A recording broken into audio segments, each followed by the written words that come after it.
আসসালামু আলাইকুম। টপ নিউজে স্বাগতম। জানিয়ে দিচ্ছি এই মুহূর্তে আমাদের হাতে থাকা সর্বশেষ সংবাদ আপডেট।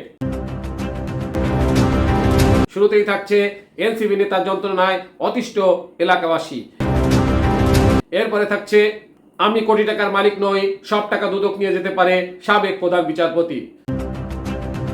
সর্বশেষে থাকছে 48 ঘন্টা হরতালের প্রথম দিনেই অচল মোংলা বন্দর সহ পুরো বাগেরহাট।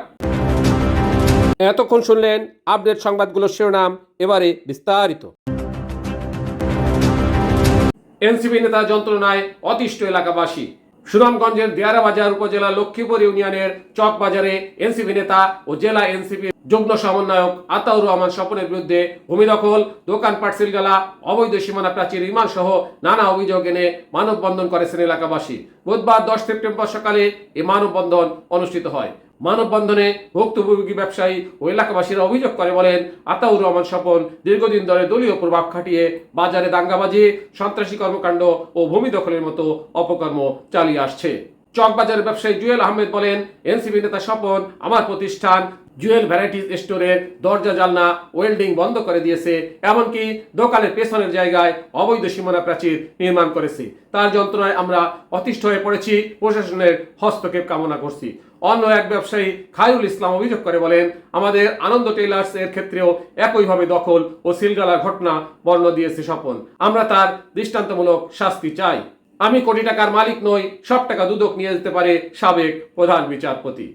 ক্ষমতার অপব্যবহার করে 10 কাঠার প্লট নেওয়ার অভিযোগে দুদকের মামলার শুনানির পর বুধবার 10 সেপ্টেম্বর সাবেক প্রধান বিচারপতি এবিএম খায়রুল হককে গ্রেপ্তার দেখানোর আদেশ দিয়েছেন ঢাকা মহানগর দায়রা জজ আদালত। শুনানির সময় 81 বছর বয়সী খায়রুল হক বলেছেন, আমি কোটি টাকার মালিক নই, আমার সব টাকা দুদক নিয়ে যেতে পারে। সবাই যেভাবে প্লটের জন্য আবেদন করে আমিও সেভাবে করেছি। 22-23 বছর আগের কথা কারো মনে নেই, থাকারও কথা না। সে সময় আমি লিখেছিলাম আমার টাকা নেই, অবসরে যাওয়ার পর টাকা দেব। টাকা না থাকা তো কোনো অপরাধ না, আমার এত টাকা ছিল না। সেই কারণে রাজুককে জানিয়েছিলাম অবসরের পর টাকাটা দেব। অবসরের পর যে টাকা বাকি ছিল সব টাকা আমি পরিশোধ করেছি। এরপর আমাকে রেজিস্ট্রেশন করে দেওয়া হয়েছে। বিচারক হিসাবে আমার কাছে টাকা না থাকা কোনো অপরাধ না।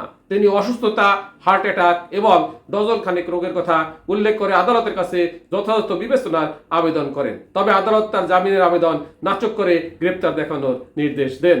দুদকের অভিযোগে বলা হয়েছে, খায়রুল হক দেশের প্রধান বিচারপতির দায়িত্বে থাকা অবস্থায় মিথ্যা তথ্য দিয়ে রাজুকের 10 কাঠার প্লট বরাদ্দ নিয়েছেন এবং সুদ পরিশোধ না করে বিশেষ সুবিধা গ্রহণ করেছেন। মামলা অনুসারে এতে সরকারের অর্থ ক্ষতিগ্রস্ত হয়েছে।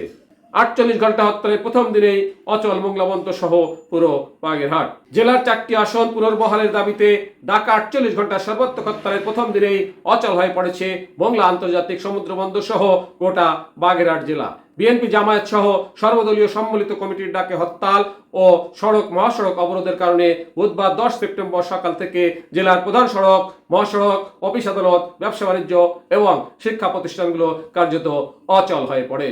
হরতালের কারণে বাগেরহাট থেকে ঢাকা, চট্টগ্রাম, খুলনা, বরিশাল, রাজশাহী, রংপুর সহ দেশের 48টি আন্তজেলা ও দূরপাল্লা রুটে সকল ধরনের যান চলাচল বন্ধ রয়েছে।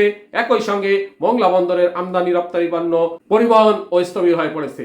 জেলার মোরেলগঞ্জের পানগুছি ও মোংলা নদীতে সড়ক বিভাগের ফেরি চলাচল ও বন্ধ রাখা হয়েছে। হরতাল অবরোধের অংশ হিসেবে সকাল থেকেই জেলা নির্বাচন অফিস ও জেলা প্রশাসকের কার্যালয় তালা ঝুলিয়ে দেন পিকেটাররা। ফলে কর্মকর্তা কর্মচারীরা অফিসে প্রবেশ করতে পারেননি। সড়ক মহাসড়কের অন্তত 30টি পয়েন্ট টায়ার জ্বালিয়ে, গাছ ফেলে এবং মাছ ধরার জাল টাঙিয়ে যান চলাচলে প্রতিবন্ধকতা সৃষ্টি করা হয়। টপ নিউজ এখনকার মতো শেষ করছি। আল্লাহ হাফেজ।